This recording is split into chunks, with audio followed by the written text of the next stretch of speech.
Amém, meus irmãos, vamos sentar nesse momento, vamos abrir a palavra de Deus no livro Provérbios, Provérbios capítulo 1, a partir do versículo 20. Vamos terminar o capítulo 1 nessa manhã, do 20 ao 33.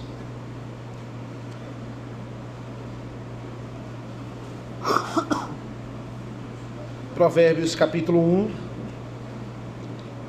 a partir do versículo 20.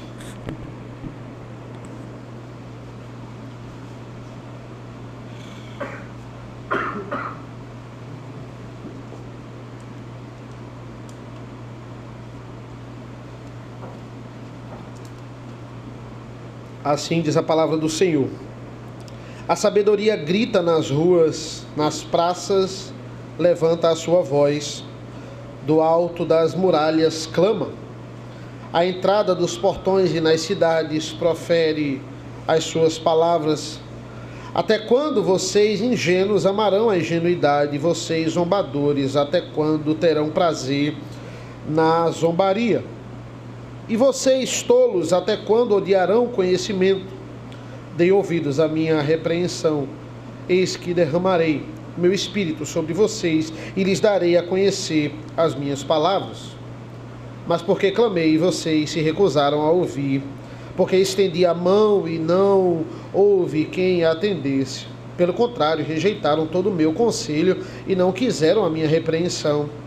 Também eu darei risada da desgraça de vocês. Ficarei zombando quando chegar o terror. Quando o terror chegar, como a tormenta, quando a calamidade chegar, como o redemoinho, quando lhes sobrevierem o aperto e a angústia, então eles me invocarão, mas eu não responderei. Sairão à minha procura, porém não encontrarão, porque odiaram o conhecimento e não preferiram o temor do Senhor. Não quiseram o meu conselho e desprezaram toda a minha repreensão. Portanto, comerão do fruto da sua conduta e dos seus próprios conselhos se fartarão. Os ingênuos são mortos porque se desviam da sabedoria, os tolos são destruídos por estarem satisfeitos consigo mesmo. Mas o que me der ouvidos habitará seguro, tranquilo e sem temor do mal. Senhor nosso Deus, nosso Pai, mais uma vez que a sabedoria de Salomão, inspirada por Ti, ela possa impactar as nossas vidas, ser aplicada às nossas vidas nessa manhã. Esteja conosco, nos ilumina, em nome do Teu Filho amado Jesus. Amém. Irmãos, a gente viu na semana passada que o foco principal de Provérbios não tinha, Salomão não tinha intenção inicial de falar somente ao seu filho Roboão. Claro que esse é uma proposta, ele também está falando ao seu filho, mas o público aqui é exortar todos os filhos de Israel. E ele fala como um pai que deseja instruir o seu filho. Essas expressões são repetidas aqui, versículo 8, meu filho, versículo 10, meu filho. E eu falei também na semana passada que a mesma disposição que o pai tem de ensinar é a disposição que o filho tem em querer aprender. Não adianta eu ter um filho que relativiza tudo que eu falo. Ele tem que entender que o que eu quero ensinar para ele, de fato, é a verdade. E ele falou para a gente sobre prudência. Ele passa o versículo 8 até o versículo 19, dizendo para a gente o seguinte: olha, o inimigo ele vai preparar uma armadilha. E ele não vai preparar uma armadilha enquanto você está olhando. O inimigo não vai chegar para você dizendo que aquilo ali é ruim. Prove que isso aqui é ruim. Prove que isso aqui vai acabar com a sua vida. Vá por esse caminho que você vai entrar numa tremenda desgraça. Ele não vai falar isso. Ele vai preparar a armadilha quando você não estiver olhando. A armadilha ela serve justamente para isso. Ela serve para você não perceber, cair e morrer. Essa é a ideia da armadilha. E é interessante porque, já pegando o finalzinho desse capítulo, existe uma adversativa no versículo 33, o último versículo do capítulo. Ele vai dizer assim: mas o que me der ouvidos habitará seguro, tranquilo e sem temor do mal. A solução do problema daqueles que não querem ouvir a sabedoria é começar a ouvir, enquanto há tempo. Essa é a ideia aqui do final do capítulo 1. Ouça o seu pai, dê ouvidos a ele. Só assim, versículo 33, você habitará seguro. E é interessante, irmãos, porque na nossa passagem de hoje, Salomão ele vai tratar a sabedoria como uma pessoa. Ele vai personificar a sabedoria. A gente vai ver constantemente esse termo. Ela está fazendo isso, ela está fazendo isso. Quem é ela? É a sabedoria. Ele está transformando a sabedoria num personagem aqui. A sabedoria, ele está mostrando para a gente que ela se oferece para nós. Ela se oferece para nós para que você a conheça. Mas ela é a mesma que vai nos julgar. A mesma que se oferece é a mesma que vai julgar você se você não der ouvidos a ela. Essa é a ideia aqui. E de que maneira ela se oferece a nós? Versículo 20. A sabedoria grita nas ruas, nas praças, levanta a sua voz. A sabedoria não é orgulhosa, ele está dizendo.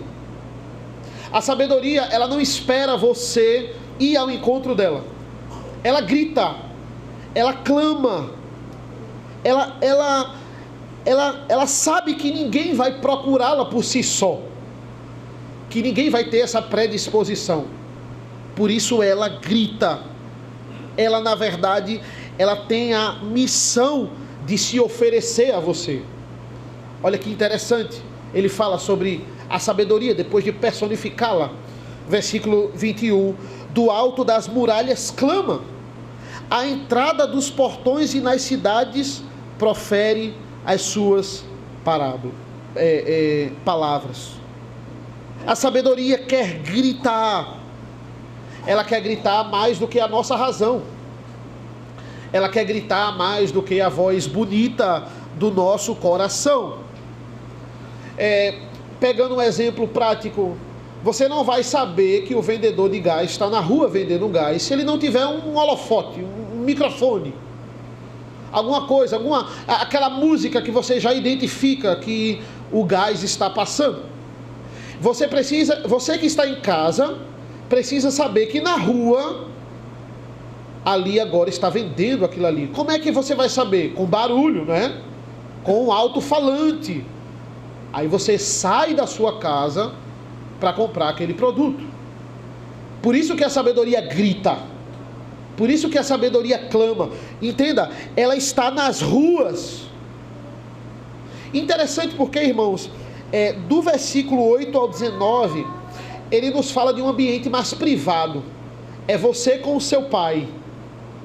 Mas agora, do 20 até o final do capítulo 1, a gente está entrando mais num ambiente público.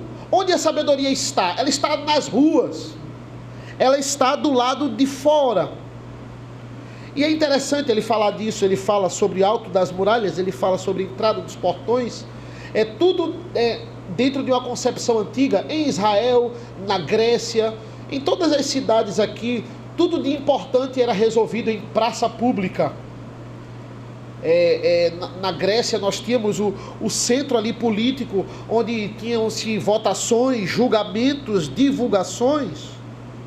E essa, irmãos, perceba como essa era uma característica do Cristo encarnado. Onde estava Cristo no seu ministério? Nas ruas, no meio da multidão, falando a verdade. Vale a pena nós abrirmos, abra por favor em João, irmãos, Evangelho de João 18, versículos 19 a 23, por favor. João 18, 19 a 23.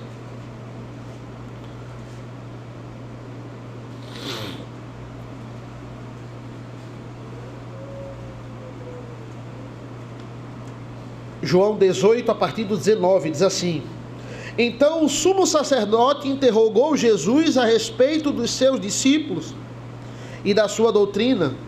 Jesus lhe respondeu: Eu tenho falado francamente ao mundo, sempre ensinei, tanto nas sinagogas como no templo, onde todos os judeus se reúnem.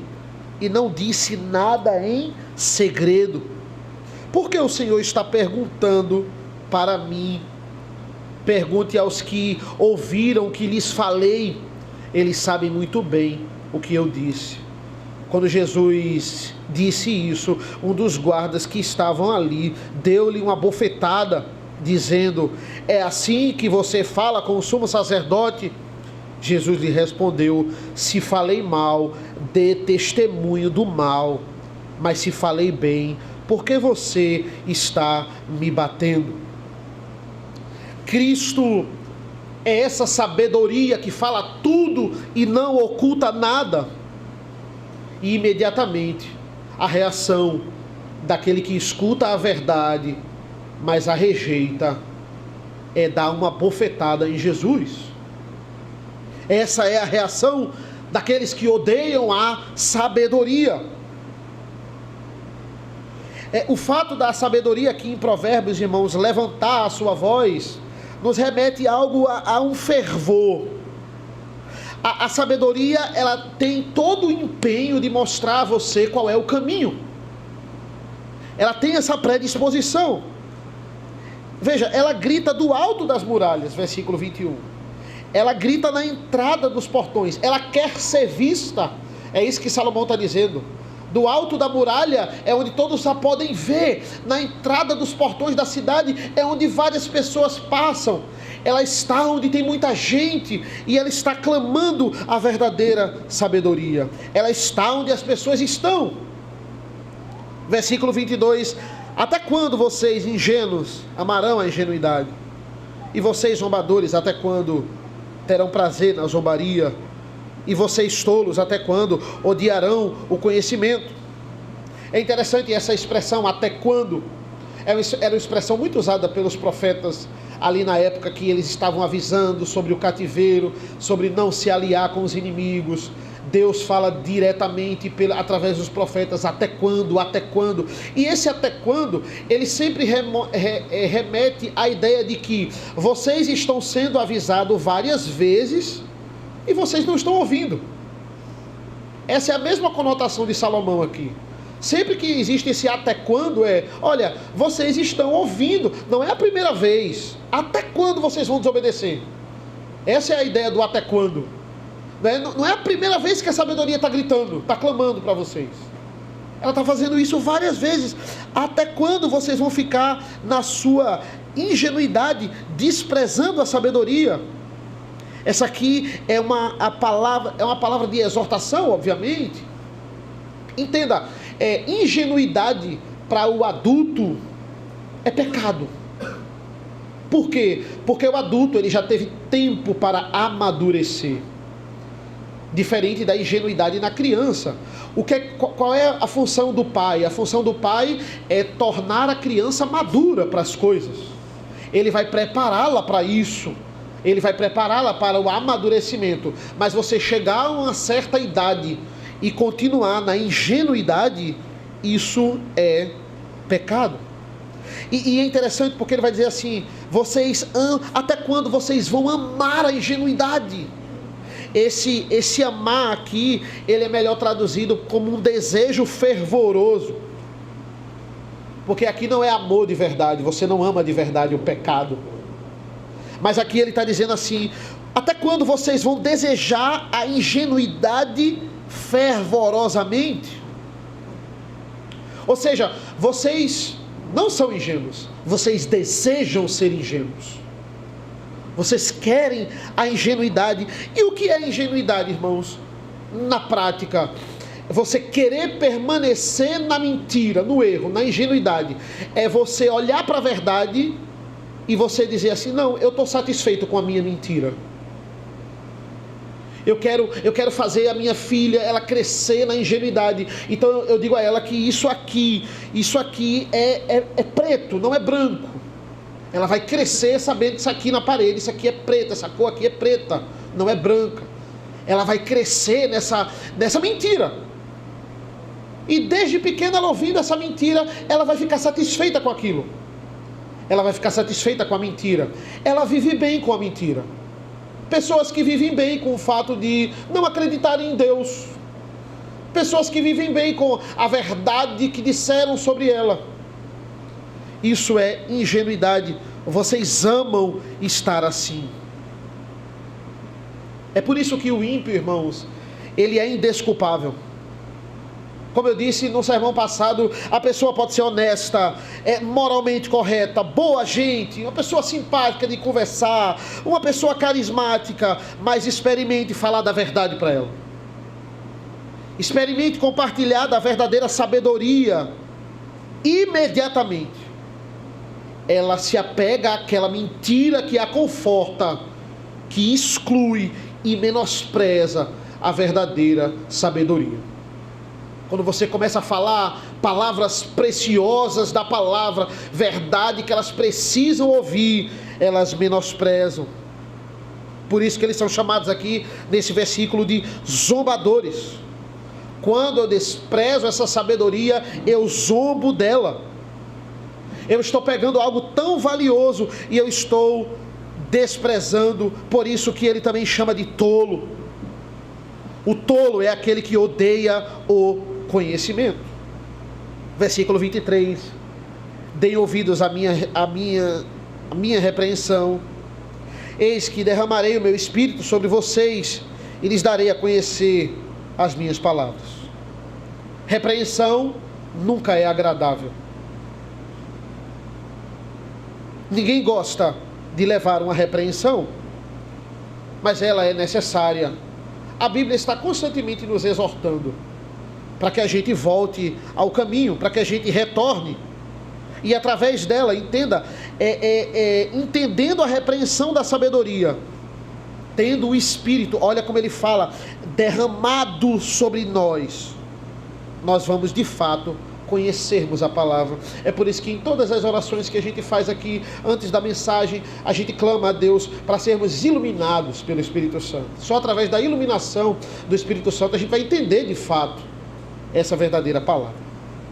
Então, dos versículos 20 ao 23, irmãos, a gente tem aqui a sabedoria com toda a predisposição de nos ensinar, de estar nos lugares mais públicos e gritar para as pessoas nas ruas. Mas a partir do versículo 24 tem uma adversativa aqui. Mas existem aqueles que ela clamou, existem aquelas que ela disse o que ia acontecer se não a ouvissem, mas não deram ouvidos a ela. Ele vai começar até o versículo 32, ele vai falar da consequência daqueles que não a ouvem, que não a ouviram. Então a gente tem uma mudança aqui nessa postura da sabedoria. Ela até o 23 está com todo o empenho de lhe passar a verdade. Agora, essa postura vai mudar, porque ela também julga aqueles que não a ouvem. Versículo 24. Mas, porque clamei, e vocês recusaram a ouvir, porque estendi a mão, e não houve quem atendesse. A gente tem essa adversativa aqui.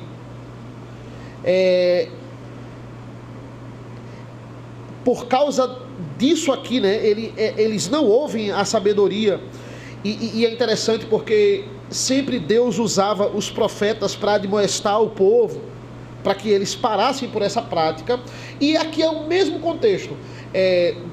Os profetas vão dizer, olha, voltem para os caminhos do Senhor, façam isso, não se aliem ao inimigo, não vá com a Síria, não vá com o Egito, se vocês forem, vai acontecer isso e isso e isso. Então eles profetizam o que é que acontece com a desobediência.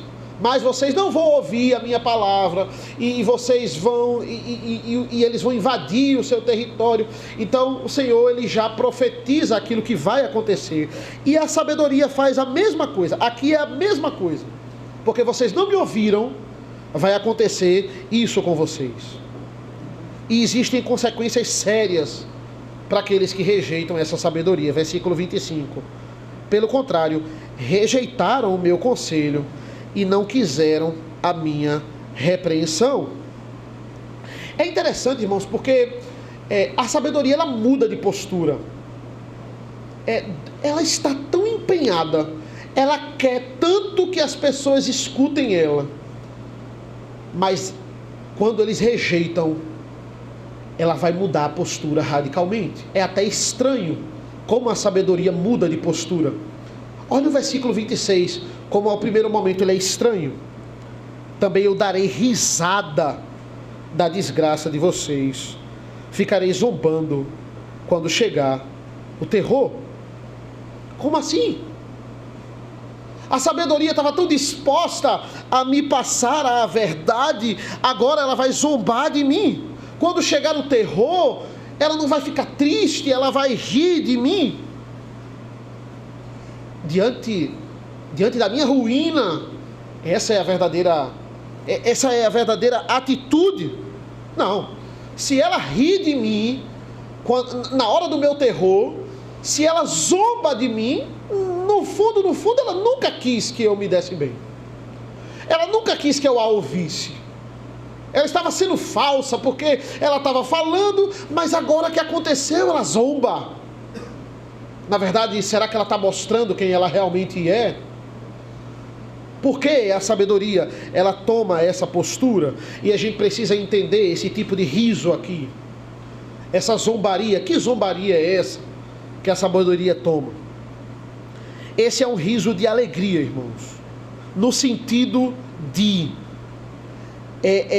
a sabedoria, ela está feliz com a derrota dos insensatos. A sabedoria está regozijada porque aquilo que ela tanto profetizou e as pessoas a desprezaram e a rejeitaram, agora está acontecendo. É uma satisfação porque as suas profecias estão se concretizando. Matthew Henry compara isso mais a um exército vitorioso. É uma alegria de um exército vitorioso. Ora, você mata muitos na guerra, muitas pessoas ficam desamparadas do outro lado, mas você não deixa de comemorar quando ganha a guerra. Veja, você comemora quando ganha a guerra, não porque você matou tantos e tantos vão ficar, tantas famílias vão ficar com seus líderes desabrigados e aquela pessoa vai se dar mal. Veja, você não comemora a morte em si, você comemora a sua vitória. Olha, eu não morri, eu protegi a minha família, eu protegi o meu país. Eu honrei ao Senhor no contexto lá da nação de Israel. Essas pessoas zombaram tanto, o nome do Senhor foi tão zombado nesses anos, e o Senhor fez a sua justiça. Essa é a alegria da justiça do Senhor. É a alegria porque as suas profecias se concretizaram. É a alegria da vitória da guerra, embora tenham muitos mortos do outro lado. Essa é a alegria da sabedoria. É uma alegria de satisfação. Ela se sente honrada porque ela diz: eu avisei e vocês não escutaram, e agora está acontecendo exatamente o que eu disse que ia acontecer. Veja como isso se encaixa. Abra por favor, irmãos, no Salmo 137, por favor. Os humanistas não gostam desse salmo, principalmente desse trecho que eu vou ler para vocês.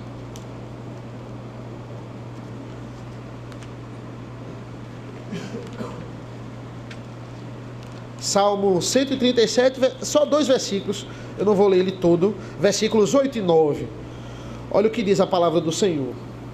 Filha da Babilônia, você que será destruída, feliz aquele que lhe retribuiu o mal que você nos fez. Feliz aquele que pegar os seus filhos e esmagá-los contra a pedra. Os humanistas falam: poxa, que tipo de pessoa é essa que diz que ama o próximo e comemora esse tipo de ação? E isso aqui é muito sério, irmãos. Nós cantamos esse salmo, nós pregamos esse salmo, nós lemos esse salmo. Como é que o povo de Israel, será que ele está desejando a morte de bebês? Como se o povo de Israel olhasse para os bebês da Babilônia lá no cativeiro e quisessem pegar eles pela perna e estourar a cabeça deles numa pedra? Será que esse é o sentimento? Esse é o sentimento de um povo guiado por Deus? Essa alegria do povo de Israel, meus irmãos, é a mesma alegria da sabedoria, aqui em Provérbios. Não é nada pessoal, mas o povo de Israel sabia que a libertação deles só aconteceria quando uma nação mais forte viesse e fizesse isso com os babilônicos, porque era a promessa de Deus que isso acontecesse. O prazer não está na morte de bebês em si, mas já está na expectativa da libertação. Se a libertação vai acontecer por meio disso, então que aconteça logo, para sermos libertos. Ora, repare se isso não é a mesma coisa que nós sentimos e devemos sentir quando dizemos Maranata, ora vem Senhor Jesus. O que Jesus vai fazer com os ímpios na segunda vinda? A Bíblia fala que ele irá matá-los, ele vai vir como general de guerra e ele vai matá-los. Quando nós clamamos para que Cristo volte, estamos na expectativa de que os ímpios sejam mortos. Jesus vai vir e a Bíblia fala que o sangue dos ímpios vai jorrar a ponto das aves de rapina se banquetearem com as suas carnes. Essa é a promessa de Apocalipse. Quando você clama pela segunda vinda de Cristo, você está clamando para que crianças, para que os bebês ímpios sejam mortos e eliminados por Cristo. Você não quer a morte deles em si, mas o que você clama é a vinda de Cristo. Mas a vinda de Cristo vai ter isso aqui. Então que tenha. Você se alegrará isso. Mas o seu prazer não está em ver um bebê sendo morto, entenda isso. Essa é a ideia. Mas na promessa de Cristo, essa é a consequência, que ele venha, que nós sejamos libertos do pecado. Isso vai trazer a nossa libertação do pecado, da presença do pecado. Esse é o sentimento de Israel na Babilônia. Esse é o sentimento da sabedoria. A sabedoria se alegra nisso. Mas eu ainda vou mais a fundo. Veja o versículo 26 ainda. Ficarei zombando quando chegar o terror. Por que zombar? Eu tenho um problema com esse verbo, né? Eu não. A gente pode ter um problema com esse verbo. Por que zombar? Por que ficar zombando? Precisa zombar? E eu explico isso com o salmo que a gente acabou de cantar, o Salmo 2. Por isso que eu coloquei ele para ser a nossa preparação. Olha o que é que diz o início do Salmo 2. Por que se enfurecem as nações e os povos imaginam coisas vãs? Os reis da terra se levantam e as autoridades conspiram contra o Senhor e contra o seu ungido, dizendo: vamos romper os seus laços e sacudir de nós as suas algemas. Aquele que habita nos céus dá risadas. O Senhor zomba deles. Nós cantamos isso. É o mesmo verbo aqui de Provérbios. É zombar. Ou seja, o Senhor dá risada. O Senhor zomba daqueles que se juntam contra Ele. Mais uma vez, isso aqui pode ser explicado com antropomorfismo. É um sentimento humano que o salmista atribui a Deus. Ele diz: o Senhor está perplexo. É um antropomorfismo, que Deus não fica perplexo. Mas aqui é uma reação humana ao que o homem está tentando fazer, unir armas contra ele. O Senhor fica perplexo com essa atitude, com o fato deles acharem que podem vencer o Deus Todo-Poderoso.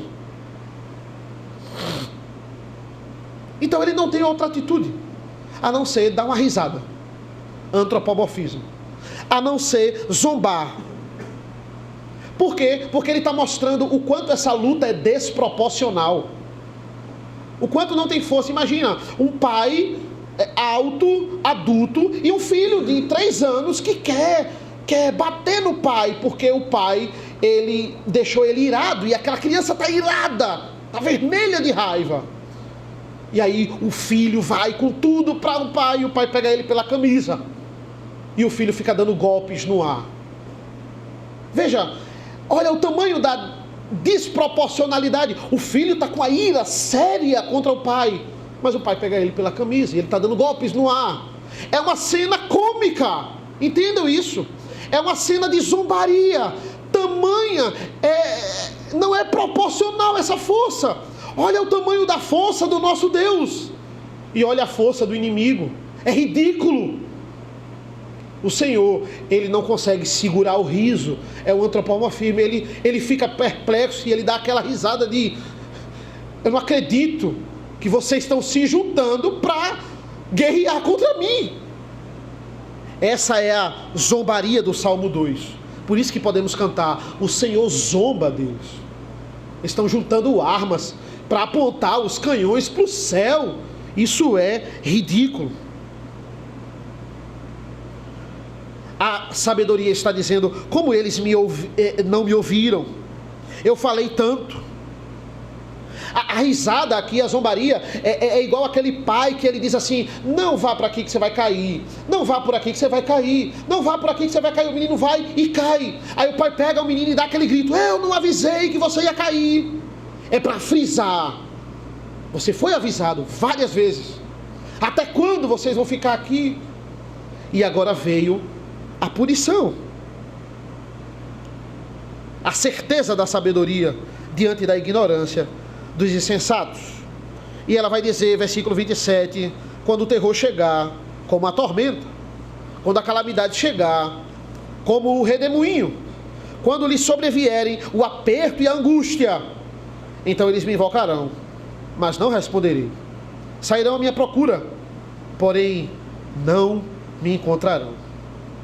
Eu estou avisando: não more aí. Aí é um lugar propício para terremoto, é um lugar propício para furacão. Mas enquanto o céu está limpo, você está zombando de mim. Na hora da tempestade, você vai me procurar para se agarrar em mim, mas você não vai achar. Você vai ser levado pela enchente. Você só vai ouvir um grande eu avisei. Existe um então aqui no versículo 28. Então eles me invocarão, eu não responderei. Sairão à minha procura, porém não me encontrarão. Eles me invocarão é uma procura aqui diligente. Eles vão me procurar diligentemente. Eles vão sair à minha procura como se fosse a única forma deles sobreviverem. Eles vão estar no meio de um enchente sendo levados, e eu vou ser aquele galho que ele está procurando desesperadamente para se segurar, para sobreviver. Mas eles não vão achar. Eles vão ser levados pela enchente. Porque na hora de segurar o galho, quando não tinha tempestade, eles não fizeram. Não dá mais tempo, porque eles não me procuraram antes da tempestade. Remete à ideia das pessoas que vão acreditar em Deus quando verem Deus. Elas vão agora declarar conhecer a Deus porque elas estão vendo Deus, mas vai ser tarde demais.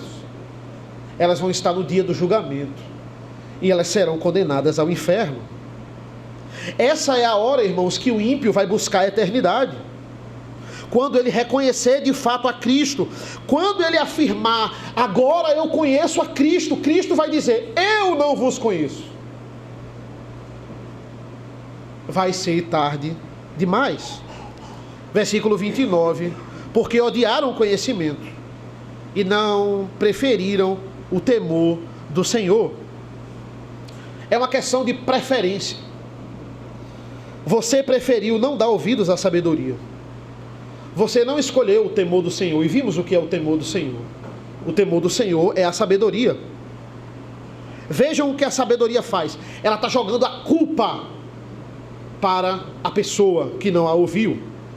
Você é indesculpável. Não venha usar a sabedoria de Deus para colocar a culpa em Deus pela sua condenação. Responsabilidade humana. A sabedoria está dizendo: a culpa é toda sua. Quem vai para o inferno pelas suas obras. E porque Cristo não morreu por elas. Porque Ele tem misericórdia de quem Ele quer ter misericórdia. Versículo 30. Não quiseram o meu conselho e desprezaram toda a minha repreensão. É uma repetição do argumento. Versículo 31. Portanto, comerão do fruto da sua conduta e dos seus próprios conselhos se fartarão. Isso remete a um provérbio popular, o provérbio dos nutricionistas. Ele diz assim: você é aquilo que você come. Aquilo que você faz lhe define. Aquilo que você tanto comeu e bebeu vão ser armas contra você quando o seu corpo precisar. Aquilo que você tanto fez é a única coisa que você vai ter no dia do julgamento, e aquilo não vai lhe salvar. É isso que ele está dizendo para os insensatos, para os imaturos que querem ser imaturos. Versículos 32, ele vai fazer uma repetição aqui do que ele iniciou. Ele vai falar dos ingênuos novamente. Ele diz assim: os ingênuos são mortos porque se desviam da sabedoria, os tolos são destruídos por estarem satisfeitos consigo mesmo. O destino do ingênuo é aquele que ele falou no começo, aquele que quer permanecer na imaturidade, aquele que quer permanecer na infância. O destino deles é a perdição. Isso já está certo para ele.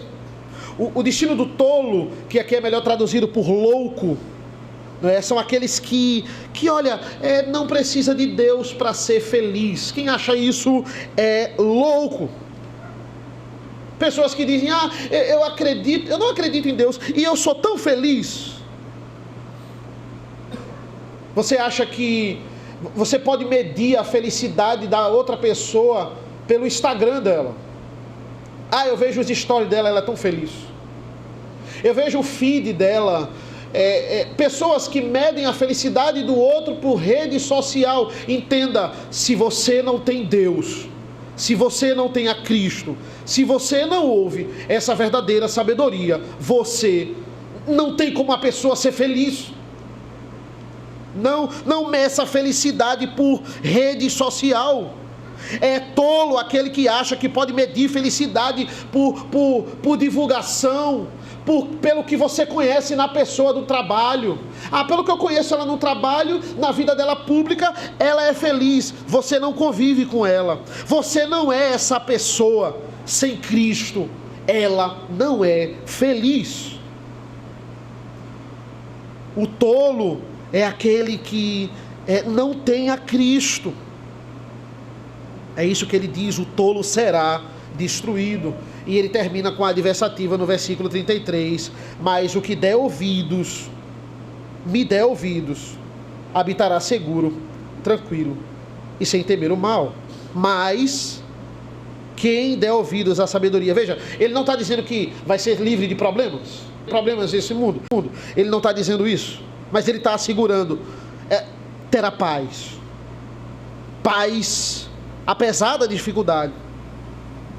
Apesar das dificuldades, você não vai temer o mal.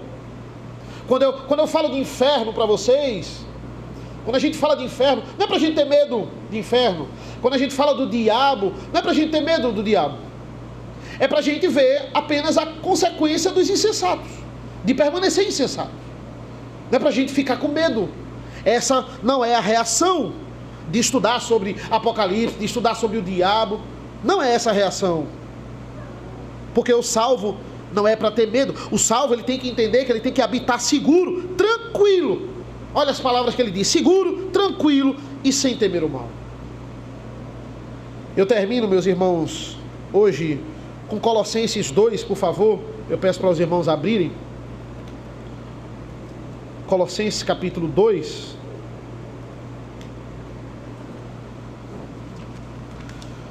Apenas 2 versículos, Colossenses 2, 2 e 3.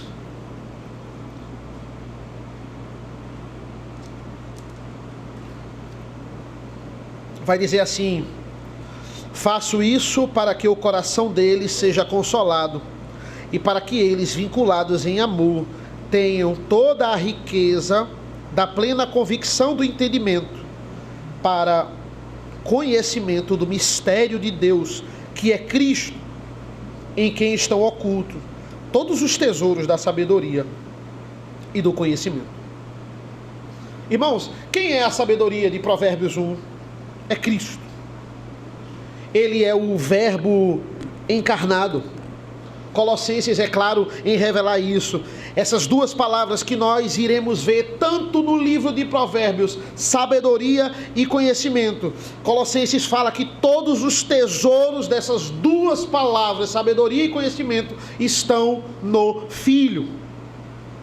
Ele é o centro de toda a sabedoria divina. Cristo é a sabedoria que grita nos muros, que grita na entrada das cidades. Ele estende a sua mão e enquanto é tempo, você pode encontrá-lo. Ele clama na cidade, mas ele também é o mesmo que julga. Mas entenda, irmãos, essa, apenas para frisar, né? Essa não é nenhuma mensagem arminiana, como se Cristo estivesse desesperado para você aceitá-lo. De forma alguma, a Bíblia é clara quando diz assim: vinde a mim todos que estão cansados e sobrecarregados, porque eu os aliviarei. Mas ao mesmo tempo, para ir a Cristo, a mesma Bíblia fala que nós precisamos ser amados primeiro. Ele me amou primeiro. A disposição que eu tenho de seguir a Cristo, primeiro é Ele que coloca em nós. A mesma Bíblia nos mostra isso. Amém, meus irmãos? Vamos orar.